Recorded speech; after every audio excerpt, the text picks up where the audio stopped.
If you could live green, would you? I'm Nick Fedorov, host of Things Green, where we introduce nuggets of green lifestyle from gardening, upcycling, answering your questions, sustainability, even discussing environmental issues. You can become more confident in making the right decisions for you and your family. So come along as we are Things Green.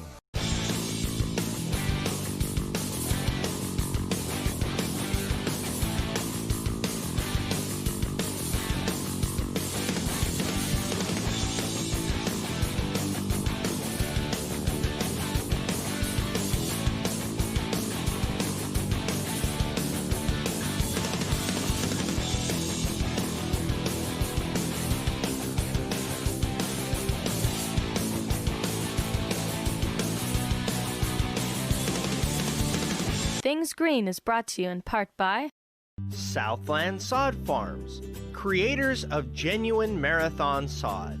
Pre-grown tall fescue grass. More information at sod.com. Dram Garden Products, makers of watering tools since the 1940s. Committed to saving water with handheld tools, hoses, and water wands. More information at dram.com. And that's the way you keep your plants moist. Hi, I'm inviting you to come down to one of the free home shows where I give free garden talks. All you have to do is go to my website, thingsgreen.com, to see when the dates and the venues are at.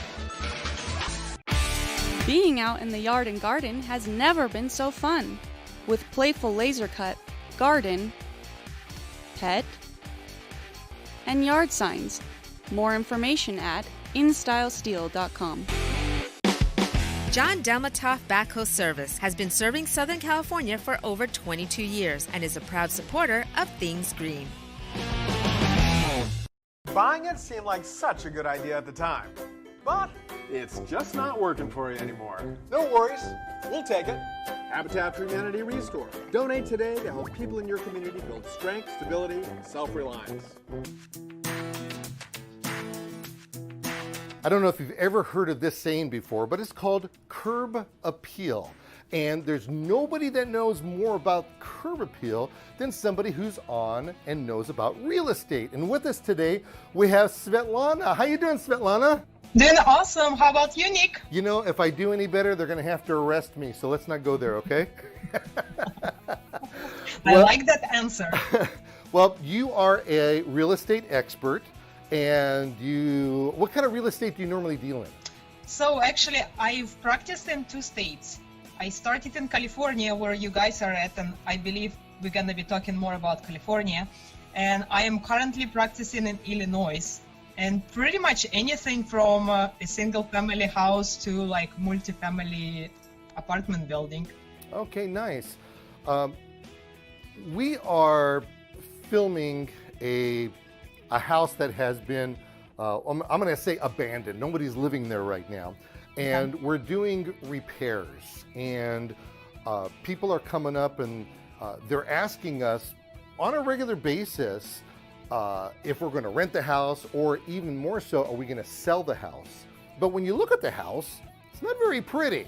With that being said, what are some of the things that a person can do from the outside of the house as they're looking in? What would a seller really want? And then me as the seller, I should say, I don't want to spend a lot of money. I want to spend as least amount of money as possible, but at the same time, I want to make it to look real good. What are some of the tips and tricks that we can do? Well, I guess it really is depending all on the money that you're willing to spend. If you really go on the budget and don't want to spend much money, I'd say like paint is the cheapest. So you paint it nicely, freshly, it would look much better right away and you spend least amount of money on it. Then if you have a little more budget, then you can probably go into your greens, put some garden, do some, I don't know, front yard treatments to make it nicer. If you have a little more money, you have to check your driveway and make sure it's nice, doesn't have any bumps, doesn't have any like cracks that needs to be fixed. If you have a little more money, you'll have to check on your trees because some of those trees, like, they can make unevenness in the surfaces because of the roots, and that's an expensive fix to do. Depends which kind of tree you have growing there, and it all depends like how much money you're willing to take. And also you have to look on the price of your house right now and what you can get if you do the updates, because sometimes it's not justifiable to put like 50 grand to increase the curb bill, where you can maybe only walk out with this 50 grand back. So some people may choose not to do that. Oh, that's a really interesting point. So it has to make financial sense based on what the final price of the house is going to be. You'll have to see where you at today in the condition you are right now, and what the market can afford in the area once you improve your property. Okay. So it's really not up to you, it's up to the market that would support that price level or not. So it's very possible then that if we do nothing at all, we could actually maybe walk away with more money? Sometimes it happens like this. You know, I've had sellers where they spend 80 to 100,000 to make it super nice with the yard, the paving and everything. And they actually called me after they did everything and they overspent because the market would not able to return it to them. So some people lose money on doing too much improvements. I'd say the first thing you need is to consult with a broker or somebody who has actual market data knowledge and can give you a breakdown what you can get today and what's the maximum value you can get, so you can decide how much money you are willing to spend on it. Boy, there's a lot of figuring that has to happen with something like this. Yeah. Now, how many people do you ever come across where they'll take and they'll fix their yard up, they'll paint the outside of the house, normally people will paint the inside too, and they decide, you know what, I'm going to keep the place. Does that happen very often? It doesn't happen often, but it does happen. Is that right? Happens too, yes. Oh, how interesting. Okay, so we want to do as minimal as possible. I would imagine that if you have the talent yourself to do this, that you could just do it yourself. Of course, you know, just your labor that's involved. You could also, here's an idea, you could also go down to a nursery or garden center, and they always have sections inside the nursery or garden center that they have plants that are overgrown, and you can get those possibly for a discount and take those and you could put those in as well. Now, how important is it to keep everything maintained? That's a good question. If you are anticipating to get it sold quick, then once you sell it, it's not your responsibility to maintain it, right?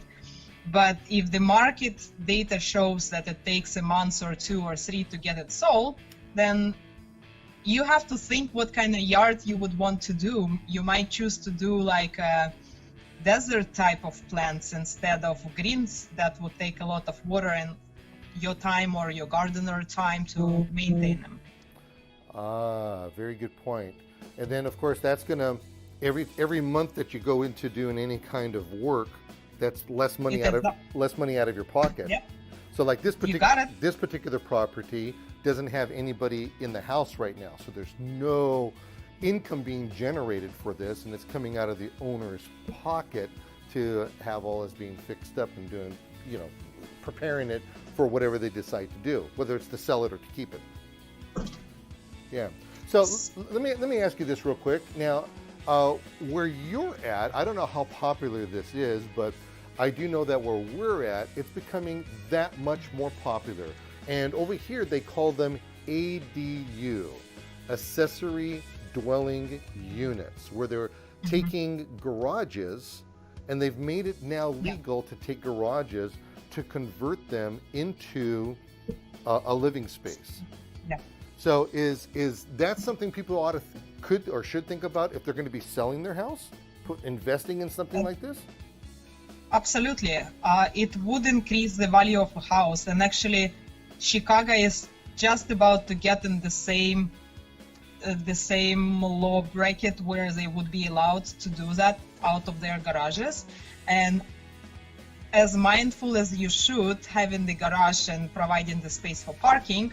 Also, if you build above it, you want to make sure there is no fumes gonna go in that house or whatever dwelling you create above it. But it definitely would increase the value of your home, because now you are not the only one who make payments on your mortgage. You have a tenant who helps you with those payments. So more people would be able to qualify for the loan to buy this particular house, because there is an income also coming in. So their income level can go lower, and it would be offset by the income from the property. Nice. So it's a good thing to do if this is an option. That probably would pay you off even more than spending money on the greeneries and frontage of the house. Oh, how interesting. Yeah, that's a really good point. Because if you were to, because I'm kind of like penciling things out over here, and I'm thinking to myself, because you used I think like $60,000 to $80,000 to really do a house up from the outside. If you were to take that same amount of money and put it into an ADU, wow, that would make a big difference, wouldn't it? That pretty much that amount of money which you put into the frontage and would have to spend more money to maintain it on a regular basis. If you go the second route that you propose, actually this $80,000 will produce income on a regular basis. So one is as an asset and the other one is a liability. Choose which one you want. Yeah. You make it sound so easy.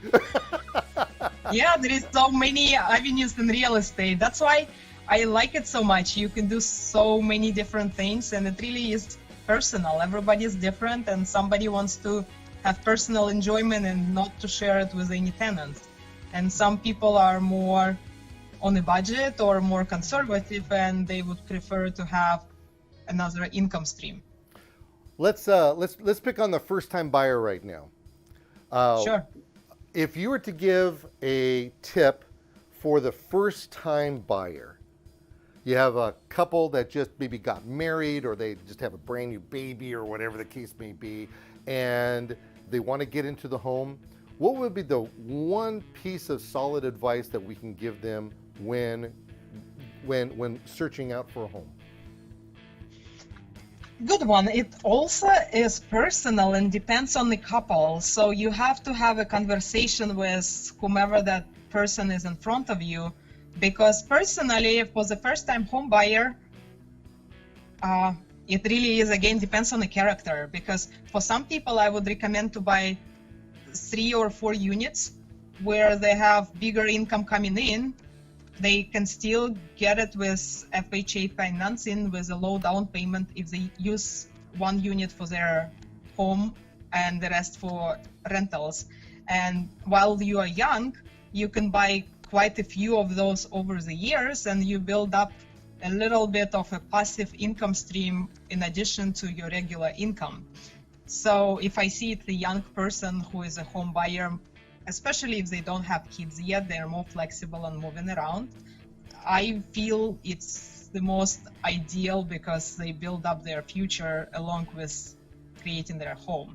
But if you see a couple who has couple kids already and they are not willing to like move much and share the premises with other tenants, then you probably would want to have a big front yard or a big yard, probably property on a cul-de-sac where there is not too many cars, so the kids can run around and play freely. So it really is, depends again.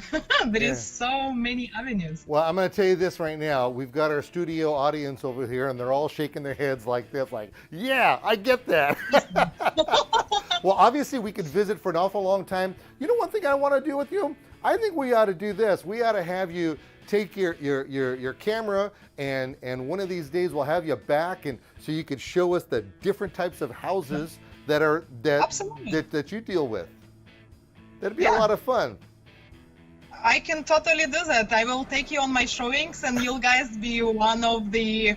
You can play any role you want, and then we can grill on particular subjects. I could buy a house on the other side of the country. I like that. Well, thank you very much for joining us today. Greatly appreciate that. So curb appeal, ladies and gentlemen, is very important. You have to decide whether or not you're going to invest in it and how much you're going to invest in it to see whether or not you're going to get a return on that. So that's the way it kind of works.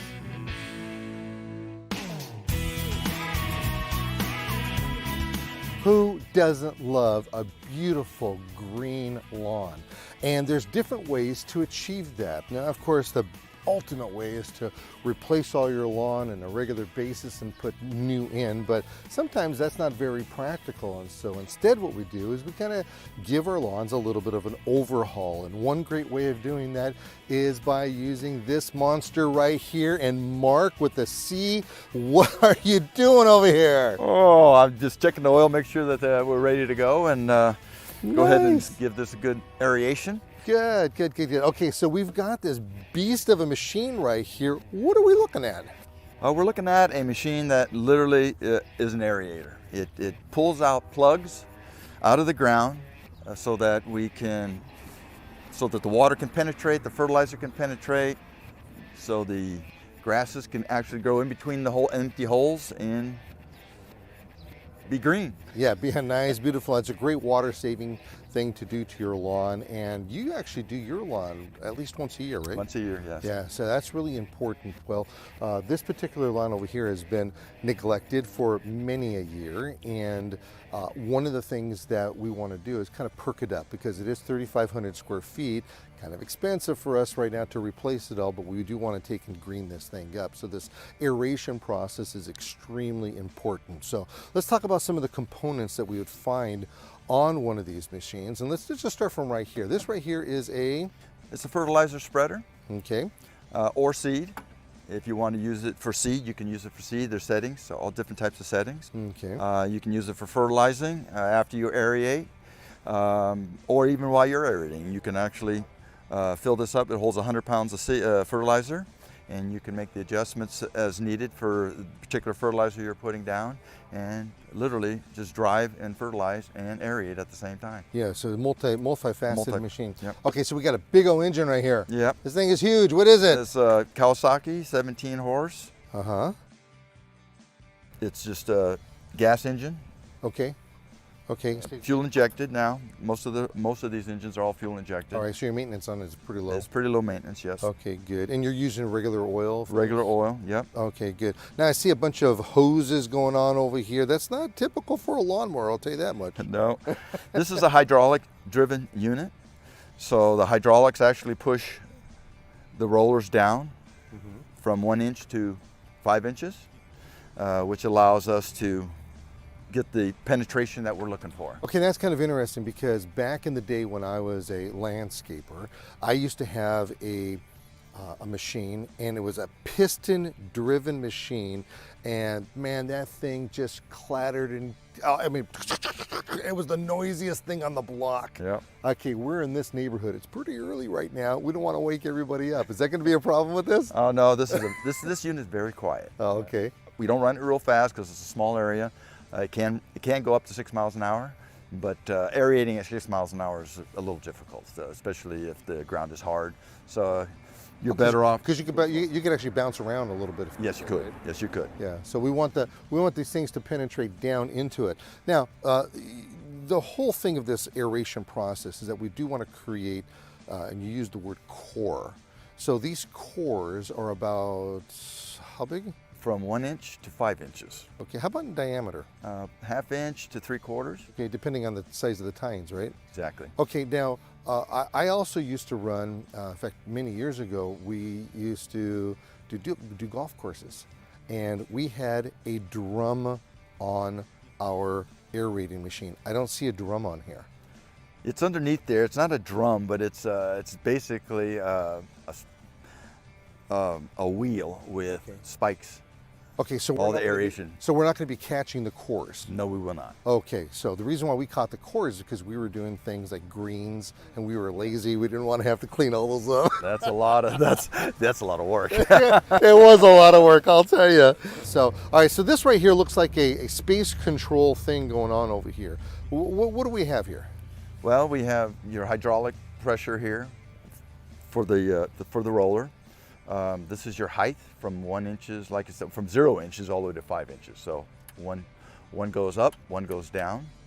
We have a choke lever for starting purposes. So when it's cold, we pull the choke lever here, give it just a little gas, turn the key, it starts. We push it back, take the choke off, it's running, let it warm up a little bit. This is the parking brake. Once we get on the unit, we remove the parking brake. Oh, wait a minute. So we're riding this unit. We're riding this unit, yes. Okay, so that's what this is all about. That's right? what this is all about. Okay. So you have this big old platform over here. If you have more than a size 14 shoe, I guess you're in luck, right? You don't have to do any work. Yeah. Now I see a little lever on the bottom right there. What's that all about? That button there is allows to pick up the hydraulics after we make a turn. We need to make a turn. So this actually lowers brings it up and down. Yeah. So. Is it going to bring it down to the spot that you set it from? Yes. Or do you have to readjust it? No. Whatever we set it at the beginning is where it's going to go. Okay. We can stop and adjust it again if we want to go deeper or not so deep. And we take our foot off the pedal, hit the little button, the switch here, and that's going to give us our depth. Okay. Let's fire this up real quick and see what it sounds like.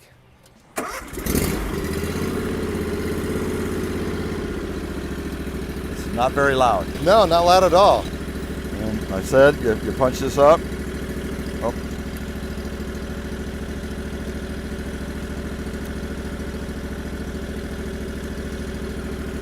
Okay, can we go ahead and turn it off? Can we? So we can see that most of the weight then is probably back here, right? Yes. So a big boy like me would actually help this thing out in the penetration process of as Correct. it's going up and down the lawn. Correct. Okay, good. How do you know how deep to make it? How do you know how deep to make it? Yeah. Well, I think the deeper the core, the better it is. Okay. Because it allows moisture to go really deep. It allows the roots, because you're pulling out mat roots and leaving air and allowing air to get into the ground. When you fertilize, it allows the fertilizer to slide in. It allows the water to go in, and if goes in, it comes out like this. And so it basically... You're kind of creating a sponge. Exactly. You kind of create, I like that. It's a sponge, Yeah, basically. we're creating a sponge. Okay, so the deeper, the better, but there are road hazards we have to worry about. Exactly. Such as? You have definitely the sprinklers to worry about. Basically, when you're doing aeration, you probably need to mark all your sprinklers. Otherwise, because this machine will just take them off. Yeah. Pretty much any good aerating machine will take it off. They'll just bust the sprinkler, and next you got a broken pipe. So. We mentioned those little tines that are down there that are pushing and creating the cores. Do those ever have to be sharpened? No.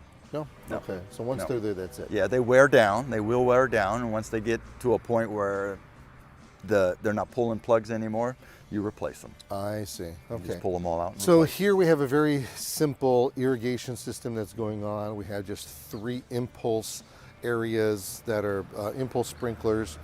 They need to be adjusted. That's one of the reasons why we want to do this. So while we're messing around with playing with the irrigation and fixing it, we're going to get the coverage that we need. We have another area back over here that I'm actually kind of hoping we can go a little deeper. Do you think we could? I think so. All right. I think so. It's pretty powerful. Because like I said, it's a very simple system. We do have an irrigation system. We do have water, the actual main water line. I think there's a gas line that's going through over here as well. But technically speaking, those things are pretty deep, but we don't want to take any chances. And we definitely don't want to have to call Dig Alert. I don't think we'll have to do that. Yeah, you don't have to do that. So we're just kind of pounding a bunch of little holes in the ground and doing that. Now, I do have to warn you though that when you end up making these plugs, they don't look very pleasant, do they? No, they don't. It kind of seems like Fido has been leaving lawn sausage all over the place. So that's the one big deal. So if you actually go to a park or something like that, and you see these little holes over the place, chances are it's not doggy do. It's the fact that they came through and they did this. They aerated. Yes. Yeah, they aerated it. Compaction's a really important thing because throughout time, the ground just gets compacted from walking on it, from mowing it, and just through years, it'll just kind of just get. So this is another reason why we do this. There's a lot of reasons why we get doing this. So I guess the bottom line over here is that how do you turn this left and right and go straight and forward? Well, this is straight, this is backwards, this is left, this is right. Just that simple. It's that simple. I mean, you can go just this way and it'll just veer, but if you want to make a sharp right, you push one, pull the other. And it just... But we always have to remember that we have those tines that are in Yes. there, and we don't want to compromise those. No, you got to lift up, you got to be up Okay. when you make your turns, otherwise you'll dig up the turf. So out of this 3,500 some square feet that we have over here, how long do you think this will take to do? Probably 15, 20 minutes. 15, 20 minutes. Okay. Well, you know what? You get some work cut out from you. Sure. Let's see how this bad boy works.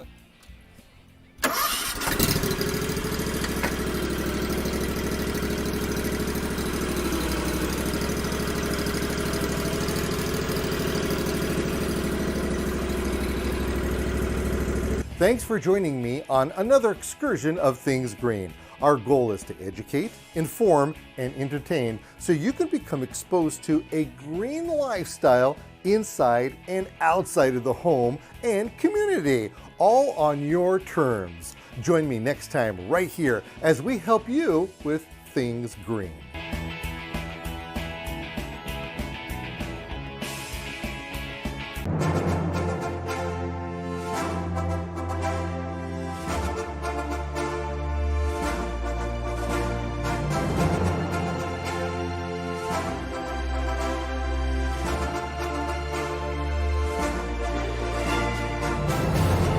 Things Green is brought to you in part by Southland Sod Farms, creators of genuine marathon sod.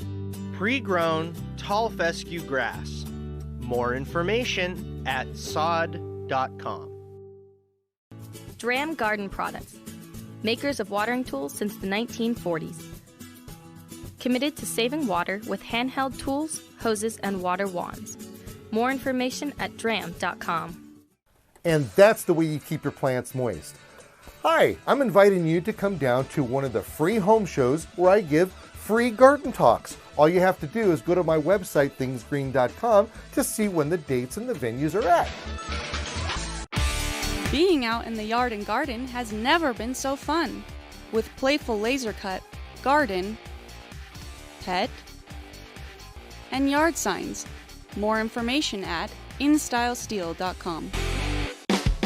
John Delmatoff Backhoe Service has been serving Southern California for over 22 years and is a proud supporter of Things Green. Buying it seemed like such a good idea at the time, but it's just not working for you anymore. No worries, we'll take it. Habitat for Humanity Restore. Donate today to help people in your community build strength, stability, and self-reliance.